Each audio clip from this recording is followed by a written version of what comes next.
Our News is brought to you by Alive. Believe in best. Tonight on Our News, the resumption of face-to-face learning postponed by 2 weeks. A PMH patient starts a fire in the emergency department, and the sister of a man killed by off-duty police officers seeks answers.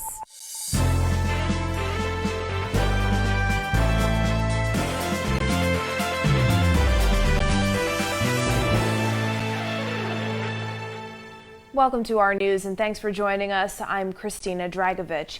Topping news tonight, amid an alarming spike in COVID-19 cases, the Ministry of Health and Wellness, Dr. Michael Darville, announced during a news conference today that the long-awaited resumption of hybrid learning for public school students will be postponed by 2 weeks. The Ministry of Education also revealing in a press statement that private schools may only reopen virtually next month.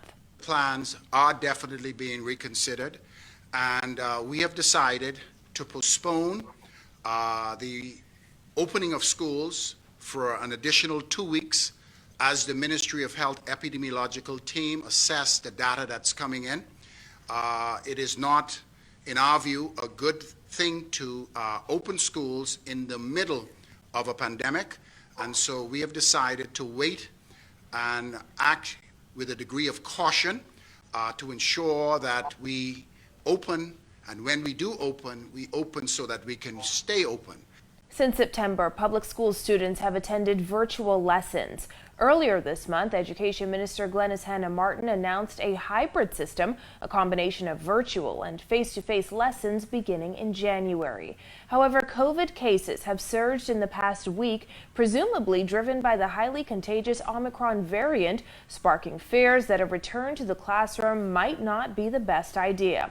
Hanna-Martin says that despite efforts to ensure schools would be prepared for a return to in-person learning next month, virtual lessons will resume on January 11th. We have been really pushing for schools to open. Children have been out of school or not out of school, but in a virtual mode for many, if not all, and challenging for some, really challenging. And so we have been trying very hard to get schools open. New Providence has been labeled the epicenter of the Omicron COVID-19 variant. During a news conference held by the Ministry of Health today, officials updated the nation on the fourth wave of the pandemic. Jasmine Brown reports. Health and Wellness Minister Dr. Michael Darville making it crystal clear that the pandemic is far from over. Over the past week, we have seen our daily cases climb from 26 on December the 20th to 159 cases in December the 27th, with 149 cases in New Providence, 5 in Grand Bahama, 2 in Exuma, and 1 in Abaco. This clearly shows that the epicenter of this virus is in New Providence. Even though the Ministry of Health is still awaiting results of samples sent to a South American lab, Dr. Darville says the rapid rise in cases is also a strong indicator that the Omicron variant has reached Bahamian shores. While there were no new restrictions announced, he and other MOH officials did paint a sobering picture of a country in the middle of a fourth wave. Acting Chief Medical Officer Dr. Philip Swan says new data has confirmed who and what is driving the fourth wave. This fourth wave has started among a slightly younger demographic, those aged 20 to 29, with the older population being less impacted at the moment. There is a variation in the sex distribution, with 53% of the cases in the fourth wave being represented by females. Where are the cases? Once again, predominantly the majority of cases are being reported in New Providence. There are other islands that Minnesota mentioned earlier where cases exist but at lower rates. And also what is noted is that a significant amount of the spread is occurring in home settings and in the workplace. Both suggest that persons are out and about, not adhering to recommended protective measures, and taking the virus home to their families. Last week, Dr. Darville announced changes to COVID-19 testing requirements to enter the country and restrictions for social gatherings and events as additional mitigation measures. At the press conference, he said those additional measures will now include acquiring drugs to treat COVID-19 and the expansion of healthcare services. We are all aware of the space challenges we experienced during the last wave. I'm happy to report that after negotiation with the University of Bahamas, my ministry has temporarily acquired the Grosvenor Nursing Building, and a contract will be awarded next week to begin the necessary renovations needed to transform that building into a much-needed infectious disease ward to aid in our fight against COVID-19. Reporting for our news, I'm Jasmine Brown. Meanwhile, police are investigating an early morning fire started by a patient in an isolation room at Princess Margaret Hospital. The hospital was forced to conduct a partial evacuation of patients in the emergency department. Officials say 48 patients and 20 staffers were in the area during the incident, which occurred at 4:21 a.m. Some staff members displayed minor respiratory symptoms, but no patients were impacted. Some patients were relocated to the former general practice clinic area, but the hospital anticipates a full relocation in the next 48 hours. Officials commended the quick action of staff in containing and extinguishing the fire. In other news, the sister of a man who was shot to death by 3 off-duty police officers on Sunday described the incident as overkill. She's now seeking more information about what happened outside that bar on Fire Trail Road West. Jared Higgs has the story. He was a happy, individual. He liked to make people laugh. 28-year-old Fredia Major is demanding answers following the killing of her brother, 31-year-old Azario Major, who was shot dead by 3 off-duty police officers outside a bar on Sunday night. He was very jolly and always crack a lot of jokes. Even if you look on Facebook, people will tell you Azario would never have had a gun. According to police, it was around 8 p.m. on Sunday when 3 off-duty police officers were at a bar located on Fire Trail Road when they had a reason to speak to Major, who they say was acting in a disorderly manner. They say Major left the bar, irate, and sped off in his vehicle. The police report says Major returned twice, and the second time, one of the officers noticed him with a firearm. That's when the officers produced their service weapons and shot Major, killing him. I think it was overkill. He had a direct, close-range headshot. We went to view my brother yesterday. Nobody said anything about a headshot. The grieving sister says her family now has more questions than answers. She says she doubts that her brother would carry a firearm and has questions about how and why so many shots were fired. She also wonders why there is no video of the incident on social media. If he was disorderly, why wasn't a patrol car called? Why wasn't he put down on the ground and cuffed and put in a cell to sleep off whatever alcohol they're trying to say he was induced under? The 31-year-old worked as a bartender and is described as a happy and fun person by his younger sister. As her family seeks closure, she's urging the public to question the police version of events. Anybody that has any information or may have any video and might be scared to let it out, please contact me at itsdia_train and send me any videos, any information, anything can help. Reporting for Our News, I'm Jared Higgs. A man died in hospital last night after a gunman shot him outside an apartment complex on Wilson Track. According to police, Spot Shotter Technology alerted officers to gunshots in the area around 7:30 p.m.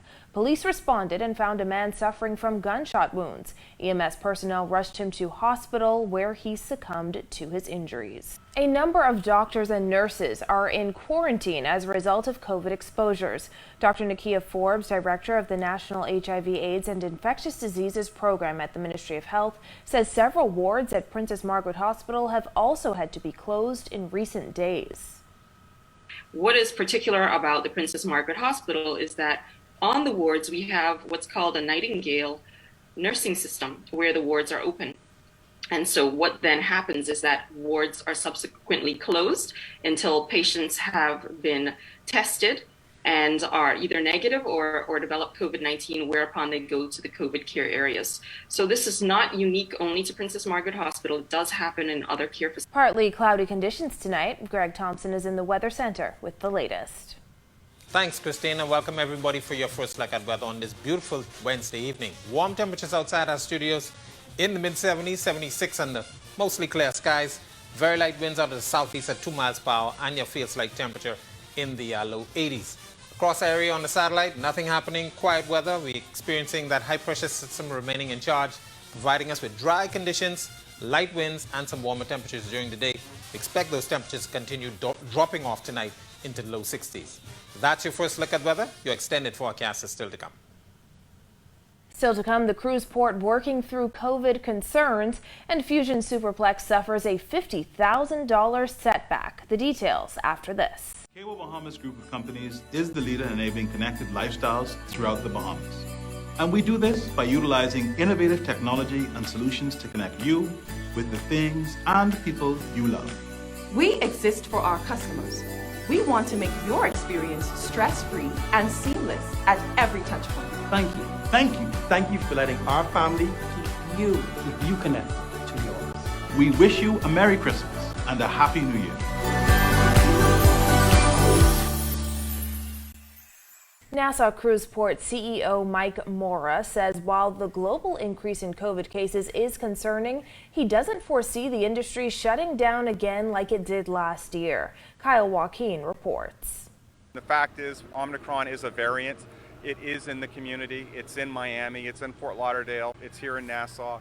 And we're working through it. We're managing it, but protocols work. With the global cruise ship industry under the microscope yet again, as more and more ships confirm COVID cases on board, concerns of a possible shutdown of the industry have reemerged. However, Nassau Cruise Port CEO Mike Mora says when it comes to the Bahamas, the likelihood of a shutdown of the industry is slim, as even when there are cases confirmed on ships once they arrived at Nassau Harbor, mitigation steps are immediately implemented. They don't get off the ship. Okay, they're all as soon as those issues are identified, they're quarantined on the vessel. Going back a year ago, every single cruise ship has certain cabins that are for isolation quarantine. The medical facilities on every single cruise ship have been materially enhanced. The medical staff on every cruise ship has been materially enhanced to make sure that there's the right level of control and observation. Mora says the cruise industry in the Bahamas is booming, with 2022 bookings already higher than 2019, pre-COVID. When the industry reopened, cruise ships made it mandatory for all crew members and passengers to be vaccinated, except children under the age range for vaccination.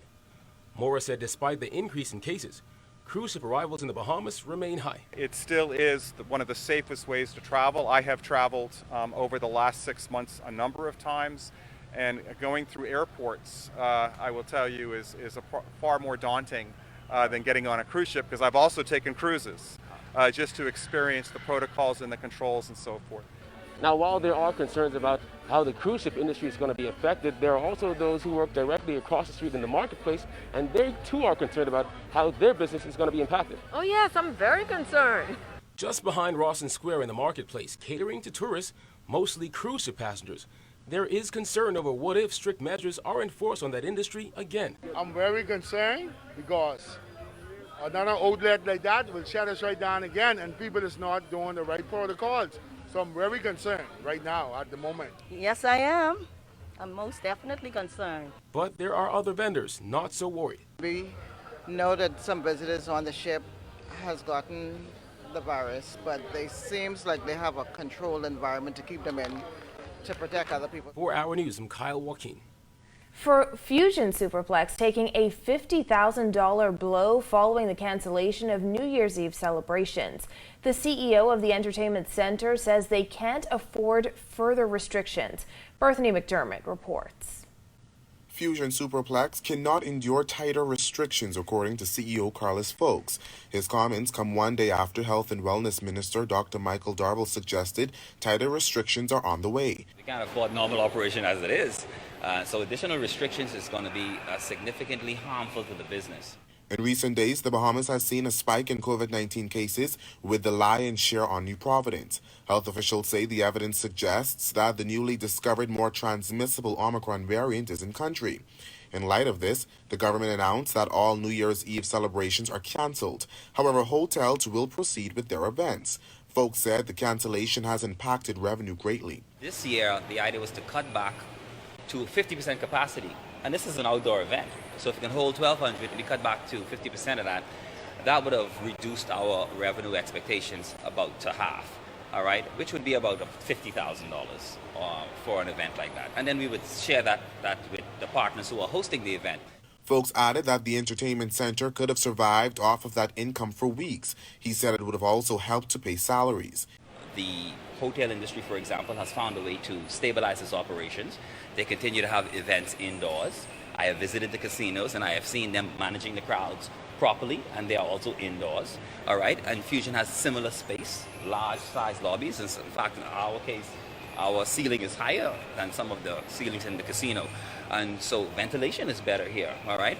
And so we must be mindful that businesses must continue to operate if the economy is going to recover and grow. Folks added that his executive team has been working with the Ministry of Health to ensure the facility remains compliant. Since reopening, folks said they've increased the staff complement to mainly assist with crowd control. So there is additional labor cost just to remain operationally viable. Reporting for Our News, I'm Berthany McDermott.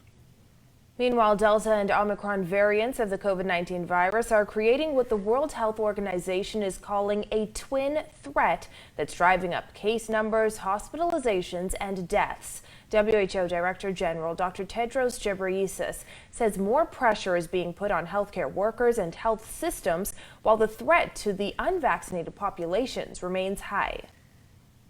The unvaccinated are many times more at risk of dying from either variant. Omicron is moving so quickly. In addition to vaccination, public health social measures are also needed to stem the wave of infection. When our news comes back from the break, families of Fox Hillians killed 8 years ago still seeking closure, and government agencies team up for a mission on the heels of a collision at sea. Stay tuned. KW Bahamas Group of Companies is the leader in enabling connected lifestyles throughout the Bahamas. And we do this by utilizing innovative technology and solutions to connect you with the things and people you love. We exist for our customers. We want to make your experience stress-free and seamless at every touch point. Thank you. Thank you. Thank you for letting our family keep you connected to yours. We wish you a Merry Christmas and a Happy New Year. This is Our News. Welcome back. The Department of Environmental Planning and Protection will be participating in an operation organized by the Ministry of Transport to conduct an assessment of the state of the environment and to determine the extent of any environmental impacts after a fuel tanker sank off the coast of New Providence. It was a result of a collision between the tanker Tropic Breeze and a 207-foot yacht Thursday night. Save the Bay's Executive Chairman Joe Darville says information surrounding the incident has been too vague. We need to know daily what is happening to our seabed, and particularly in light of two large seagoing vessels colliding and then one sinking deep down to the ocean. And we got this funny little information that, hey, you know, the substance was of such a nature that it was naturally dissolved. Dissolved where? Upon what? Upon our coral reefs, upon our seabed, upon our grasses, and upon even the animals that reside in that area. The tanker was reportedly carrying a cargo of non-persistent materials, marine gas, and automotive gas. Maritime Management says all the materials are lighter than water and would evaporate if exposed to surface air. Darville says he hopes someone is held responsible. The culprits have to give an account of it, and there has to be compensation sufficient to remediate the area in which this would have been impacted by those two crafts, irrespective of whose fault it was. I mean, I cannot determine that. That would have to be in the purview of courts to determine exactly the fault. But nonetheless, we need to know the extent of the damage, who is going to compensate. Shifting gears now, it's been 8 years and multiple delays in justice for the families of 4 people killed on Fox Hill Park. Fox Hill MP Fred Mitchell says until justice is served, the families will continue to struggle with the loss of their loved ones. If you have no conclusion to something, that it is just like an open sore, and we have to bring some conclusion to these matters so that families can tie up the loose ends, so to speak, and feel that justice has been served and that their loved ones have not died in vain. On the evening of December 27, 2013, the Fox Hill Park was crowded with families and young people eagerly awaiting the Boxing Day Junkanoo results. In a matter of minutes, the atmosphere changed to one of panic and terror as a drive-by shooting sent everyone running for cover. In total, 11 were injured in the incident. Among the dead, 3 men and a 30-year-old woman. An empty stroller left unattended on the wall near the park where the body of one man lay dead. Families near inconsolable as screams filled the air and at least a dozen spent shell casings littered the street. The big issue is 8 years have gone by and no one's been brought to justice. The fact is there have been several fits and starts with the trial, but the trial's never come to completion. 3 men were placed on trial for the murder of Claudino Davis, Shaquille Demerit, Eric Morrison, and Shanique Sands, and attempted murder of 7 others in early 2020. However, the pandemic brought that to a halt. Trying to urge the authorities to get on with this process. They've been saying it's the lawyers on the other side who are delaying the process, but whatever it is, people are impatient that justice has not been served. And it's time for some conclusion to be brought to it. People seem to become immune to violence, and that is very disturbing because a country cannot afford to lose its moral conscience with regard to matters of this kind. Ultimately, Mitchell says the courts will make their own determinations, but he was disappointed to learn that 2 men who were charged with the 2015 murder of Queens College teacher Joyelle McIntosh were set free. Largely, the courts have said because of the nature of the way the evidence was collected. So what it sort of reinforces to me is that we've always been talking about investigations, about the fact that you have to have supporting systems for investigations, and the evidence has to be properly brought so that you're sure that if someone is convicted, they're convicted properly and that you're actually dealing with the guilty party. Still ahead, Greg is back with a look at holiday weather. Stay with us. KW Bahamas Group of Companies is the leader in enabling connected lifestyles throughout the Bahamas. And we do this by utilizing innovative technology and solutions to connect you with the things and people you love. We exist for our customers. We want to make your experience stress-free and seamless at every touchpoint. Thank you. Thank you. Thank you for letting our family keep you connected to yours. We wish you a Merry Christmas and a Happy New Year.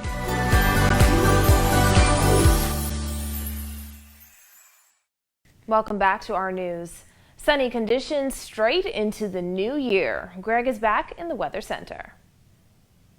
Thanks again, Christina. Welcome back, everybody, for your second look at weather. High pressure and firm control of our weather extending out of the western Atlantic across our area and into the Gulf of Mexico, keeping all frontal boundaries well to the north across the southeast United States. That high is providing some breezy conditions across the southeast Bahamas, but light winds across the northwest and central Bahamas will continue for the next couple of days. Dry conditions and very sunny skies during the day, clear skies at night. That high will eventually slide out towards the east. That's paving the way for a frontal boundary that should get near by the beginning of New Year. On Monday, we expect a frontal boundary by the northwest Bahamas with some isolated showers, possibly even an isolated thunderstorm. Boating forecast for the northwest and central Bahamas tonight through tomorrow. Your winds will be out of the southeast to south at 10 to 15 knots. Seas running 2 to 4 feet over the ocean.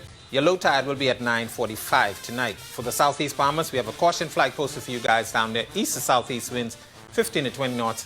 Your seas will be running 4 to 6 feet over the ocean. Here's a look now at your national forecast.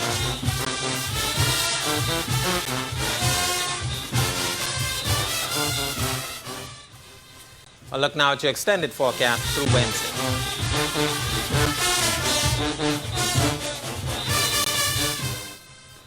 As we close out the ending of 2021, make sure you enjoy the weather. Back to you, Christina. Thanks, Greg, and thank you for joining us for our news tonight. On behalf of the entire team, I'm Christina Dragon.